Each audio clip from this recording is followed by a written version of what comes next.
নমস্কার, আমি নিবেদিতা। শুধুই গল্প নিবেদিতা চ্যানেলে আমার সকল শ্রোতা বন্ধুকে স্বাগত জানাই। অনুগ্রহ করে চ্যানেলটি সাবস্ক্রাইব করবেন আর গল্পটি ভালো লাগলে লাইক ও শেয়ার করবেন। আমার আজকের নিবেদন একটি ছোট গল্প, গৃহপ্রবেশ। আসুন গল্পটি শোনা যাক। লীলাবালি লীলাবালি ভর যুবতী সৈমোর ভর যুবতী ঘরে কি দিয়া সাজাই মুতরে। লীলাবালি লীলাবালি ভর যুবতী সৈমোর ভর যুবতী ঘরে কি দিয়া সাজাই মুতরে। মেঘার ৮০ বছর বয়স্ক ঠাকুমা নাচছেন মেঘা রাহুলকে ঘিরে। আজ মেঘার বিয়ে, মেঘা আর রাহুলের। ঠাকুমা যে আনন্দ করছে তার বিয়েতে, তাতেই মেঘা খুব খুশি হয়েছে। ঠাকুমাকে নিয়েই মেঘার খুব চিন্তা ছিল। ১ বছর আগে থেকেই বিয়ে ঠিক হয়ে আছে। মেঘা আর রাহুল দুজনেই লন্ডনে থাকে। তারা দুজনেই ইঞ্জিনিয়ার ও MBA পাশ করেছে। যখন তারা MBA করছিল তখন তাদের আলাপ হয় মুম্বাইতে। রাহুলরা মুম্বাইয়ের বাসিন্দা। প্রায় ৪ পুরুষ ধরে তারা মুম্বাইতেই থাকে। রাহুল নামটা মেঘার একদম পছন্দ নয়। তার মনে হয় যখনই কেউ কোনো নাম খুঁজে পায় না, তখন এই রাহুল নামটা রেখে দেয়। যেমন হিন্দি সিনেমাতে সে ছোট থেকেই দেখে এসেছে বেশিরভাগ নায়কের নাম রাহুল। তো কি করে যে প্রেম করে ফেললো। আসলে প্রেম তো কেউ ইচ্ছা করে করে না, হয়ে যায়। MBA করার পর তারা দুজনেই চাকরির অফার পায়। আলাদা কোম্পানিতে হলেও অদ্ভুতভাবে তাদের পোস্টিং হয় লন্ডনে। মেঘা রাহুল কেউই বাড়িতে তাদের বন্ধুত্বের কথা জানায়নি প্রথমে। চাকরি পেয়ে তারা যখন বিদেশে থাকতে শুরু করলো, তখন তাদের মধ্যে একে অপরের উপর আস্থা বাড়তে লাগলো স্বাভাবিক নিয়মেই। দুজনেই বিদেশে নতুন, তাই তারা পরস্পরকে অনেক সাহায্য করেছে। মেঘার পূর্বপুরুষ পূর্ববঙ্গের লোক, বর্তমানে কলকাতার বাসিন্দা। তাদের পৈতৃক ব্যবসা। তারা খুব সফল ব্যবসায়ী। কলকাতায় তাদের অনেকগুলো বাড়ি আছে, চতুর্দিকে নানা রকম বিজনেস। অত্যন্ত অবস্থাপন্ন তারা। বড় পরিবার। মেঘার নিজের এক দাদা আছে। তাছাড়া খুড়তুতো জ্যাঠতুতো ভাই বোন মিলিয়ে অনেক ভাই বোন। তাদের পরিবারে সবাই শিক্ষিত, ছেলে মেয়ে কেউ কম যায় না। সবাই বাড়ির বিজনেসের দায়িত্ব নিয়েছে এবং আরও বাড়িয়েছে। একমাত্র মেঘাই ব্যতিক্রম। সে চাকরি নিয়ে বিদেশে পাড়ি দিয়েছে। তাদের বাড়িতে প্রেমজ বিবাহ কেউ করেনি, সেক্ষেত্রেও মেঘাই আলাদা। বর্তমান যুগেও তারা একান্নবর্তী পরিবার। মেঘার দাদুও জীবিত এবং এখনও শক্ত সমর্থ। তিনি বর্তমানে কাজে বেরোন না, কিন্তু ঘরে থেকেও খেয়াল রাখেন। আর ঠাকুমার কথা কি আর বলবো, অত্যন্ত সুন্দরী মহিলা। ৮০ বছর বয়স, এখনও ধবধবে ফর্সা, টান টান চামড়া। সংসারের কর্তৃত্ব তার হাতে। তাদের সংসারে একবেলাতে প্রায় ৩০ জন লোক খায়। ঠাকুর চাকর প্রচুর কাজের লোক আছে, কিন্তু ঠাকুমা সবার রাশ ধরে রেখেছেন। তার ব্যক্তিত্ব দেখার মতো। বর্তমান যুগেও নিয়মকানুনের খুব কড়াকড়ি। তাদের বাড়ির দুর্গোৎসব খুব বিখ্যাত। কত লোক দেখতে আসে বনেদি বাড়ির পুজো। এ হেন বাড়ির মেয়ে মেঘা যে বাড়িতে বিয়ে করবে ঠিক করেছে, সে বাড়ি তাদের কাছে নিতান্তই মধ্যবিত্ত। মুম্বাইতে একটি 3 বেডরুম ফ্ল্যাট আছে তাদের। রাহুলরা 2 ভাই, বড় ভাইও চাকরি করে, সেও বিবাহিত। বৌদি চাকুরিরতা। রাহুলের দাদু ঠাকুমা বেঁচে আছেন এখনও। মা বাবা দুইজনেই কর্মরত। তাদের বংশকৌলিন্য বলতে তেমন কিছু নেই। তার উপর তারা কায়স্থ, আর মেঘারা ব্রাহ্মণ। রাহুল লম্বা চেহারা, সুন্দর দেখতে, টকটকে গায়ের রং। মেঘাও সুন্দরী, লম্বায় প্রায় রাহুলের মাথায় মাথায়, কিন্তু শ্যামবর্ণা। এরকম রূপে লক্ষ্যে গুণে সরস্বতী মেয়ের এমন চাকুরিজীবী মধ্যবিত্ত পরিবারে বিয়ে মেঘার পরিবার মানতে রাজি হয়নি। ঠাকুমার তো ঘোর আপত্তি ছিল। পরে অবশ্য মেঘার জেদাজেদিতে মেনে নিয়েছে। ঠাকুমা অনেক বুঝিয়েছিলেন, কিন্তু মানাতে পারেননি। বুঝেছেন, মেয়ে হাতের বাইরে চলে গেছে, বিদেশে থাকে, কখন কি করে ফেলবে ঠিক কি। তার থেকে বিয়েতে মত দেওয়াই ভালো, তাতেই মান সম্মান অক্ষুণ্ণ থাকবে। সেই মেঘার আজ বিয়ে। রাহুলের পরিবার গতকাল মুম্বাই থেকে কলকাতায় এসেছে। মেঘাদের বাড়ি থেকে একটা হোটেলকে ভাড়া নেওয়া হয়েছে। তারই উপরের তলায় ছেলেদের বাড়ির লোকজন আছে। রাহুলদের বাড়ি থেকে প্রায় 20 জনের মতো আত্মীয় স্বজন এসেছে। সবাই মুম্বাইয়ের বাসিন্দা। মেঘাদের বাড়ির লোকেরা আছে একতলায়। বিরাট হল, বিয়ের আলাদা জায়গাও পাওয়া গেছে। কোনো অসুবিধা নেই, পার্টির জন্য বিরাট হল আছে হোটেলের। সে একেবারে রাজকীয় ব্যবস্থা। গতকাল সকালে বরপক্ষের সবাই এসে গেছে। মেঘারাও হোটেলে এসে গেছে। বরপক্ষ এসেই আবদার করেছে মেহেন্দির অনুষ্ঠান করতে হবে। ঠাকুমা তো নিজের নিয়মের বাইরে যেতে দেবেন না। তিনি বলেছিলেন, আমাদের মেহেন্দি হয় না, গায়ে হলুদ দিয়ে বিয়ের অনুষ্ঠান শুরু হবে। একটা তর্কাতর্কির সূচনা হতে যাচ্ছিল।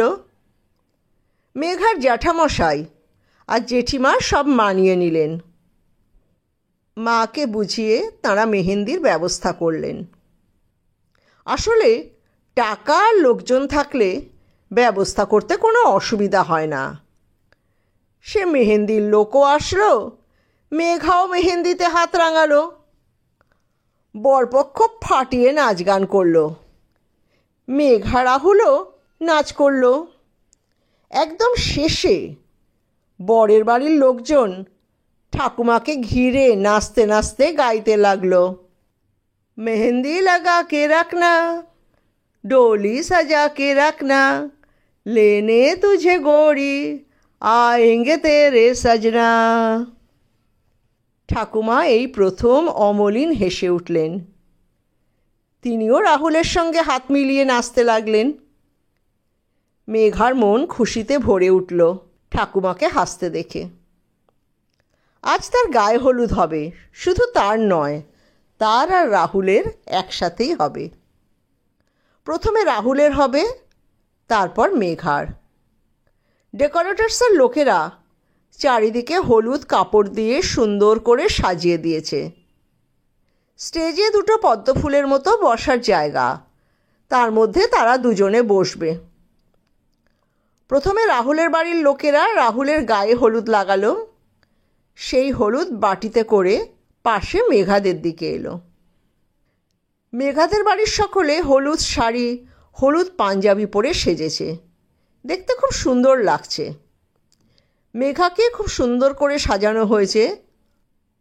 হলুদ তাঁতের শাড়ি, হলুদ ফুলের গয়নাতে তাকে একেবারে রাজকন্যার মতো লাগছিল। ঠাকুমা তাকে প্রথম হলুদ লাগাতে এলেন। তিনি গান করতে করতে এলেন, লীলাবালি ভর যুবতী সৈমর, ভর যুবতী ঘরে কি দিয়া সাজায় মুতরে। লীলাবালি ভর যুবতী সৈমর, ভর যুবতী ঘরে কি দিয়া সাজায় মুতরে।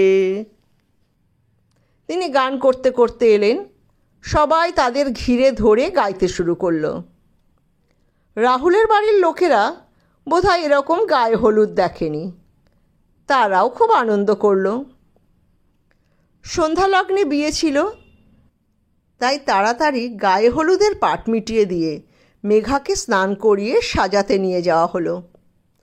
লাল বেনারসি, ঝকঝকে সোনার গয়নায়, মুকুটে মেঘা তো পুরো লাল পরি হয়ে এলো। রাহুলও কিছু কম যায় না। লাল পাঞ্জাবি আর ঘিয়ে ধুতিতে তাকেও রাজপুত্রের মতো লাগছিল। মেঘার জেঠু বসলেন কন্যা সম্প্রদান করতে। বিয়ে, কুসুন্ডিকা, সিঁদুরদান সব সমাধা হলো সমস্ত ঠাকুমার নিয়ম অনুসারে। কেবল সিঁদুরদান হলো বরের বাড়ির নিয়ম অনুযায়ী আংটি দিয়ে। মেঘাদের বাড়ির এলাহি আয়োজনে বরপক্ষ খুব খুশি। বাসর ঘর জাগাও হলো, অন্তাক্ষরী খেলাও হলো। বরপক্ষ কনেপক্ষ দল করে সমস্ত ভালোভাবে মিটল। পরদিন সকাল হতেই আবার যাত্রার তোড়জোড়। পরিবেশটা কেমন ম্রিয়মাণ হয়ে গেছে। সবার খুব মন খারাপ।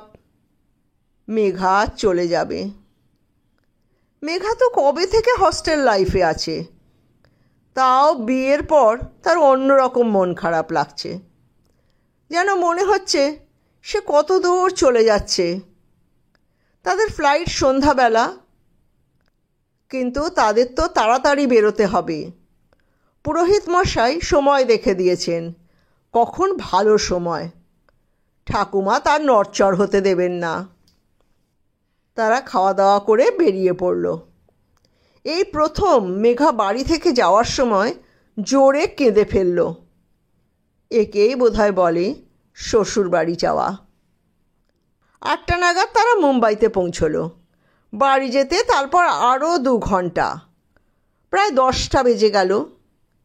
মেঘা তো আর চোখ খুলে থাকতে পারছে না। এবার তো শ্বশুর বাড়ির নিয়ম শুরু হবে। মেঘা ভাবল, না, রাহুলের বাড়ির লোকেরা অনেক দিন তো প্রবাসী, তাই এরা এত নিয়ম কানুন জানে না। কিন্তু মেঘা ভুল জানতো। মেঘা শ্বশুরবাড়ির সব নিয়মই শিখে নিয়েছে। মেঘা দরজায় প্রবেশ করার আগে দেখল দুধ আলতা গোলা একটা কাঁসার থালা রাখা আছে, সামনে সাদা কাপড় পাতা। দুধে আলতায় পা দিয়ে তারপর ওই কাপড়ের ওপর দিয়ে হেঁটে যেতে হবে। মেঘার পাটা একটু বড়, তাই পুরো পাটা আলতার থালায় ঢুকল না। সাদা কাপড়ের উপর দিয়ে হেঁটে যাওয়ার সময় সে শুনতে পেল কেউ বলছে, দেখো দেখো, পাটা ঠিক লক্ষ্মী পা নয়, একটু বড় আছে। মেঘা মনে মনে হাসল। এখনো কত পরীক্ষা দিতে হবে তাকে। মজাও লাগছে এসব শুনতে। দুধে আলতায় পা দিয়ে ঘরে ঢোকার পর একজন আত্মীয়া একটা গামলা নিয়ে আসলেন। তার মধ্যে কয়েকটা ল্যাটা মাছ। মেঘা খুব একটা মাছ চেনে না। তাকে বলা হলো হাত দিয়ে মাছ ধরতে। সে তো কোনোদিন মাছ ধরেনি। তাদের বাড়িতে তো বাজার থেকে মাছ কেটেই আসতে দেখেছে। তাও সে দমল না। সে অতি কষ্টে চোখ বুজে গামলার মধ্যে হাত ঢুকালো। মাছ ধরতে পারল না। যে কটা মাছ ছিল সব ছিটকে পড়ল চারিদিকে। মেঘা আর কী করে, সে ঝাপাঝাপি করে মাটি থেকে কুড়োবার চেষ্টা করতে লাগলো। সবাই মজা দেখছে, হাসির হররা উঠেছে।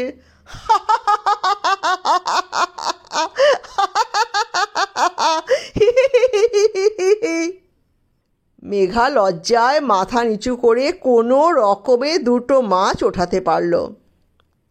শাশুড়িমা বললেন, থাক, আর ধরতে হবে না। সব আত্মীয় স্বজনরা হাসাহাসি করছে। কেউ কেউ বলল, দেখছো না কেমন ঠেঁড়া লম্বা, কোনো লক্ষ্মীমন্ত ভাব নেই, পারবে কি করে? মেঘার চোখ দিয়ে জল চলে আসছিল। কোনো রকমে নিজেকে সামলালো। তারপর শুরু হলো নানা রকম খেলা, চাল ছোঁড়া, তার ভেতর থেকে কড়ি খোঁজা, আংটি খেলা, কত কিছু। মেঘা খালি ভাবছে, এরা যে বলে এরা এত নিয়মকানুন জানে না, তাহলে এত কিছু করছে কি করে?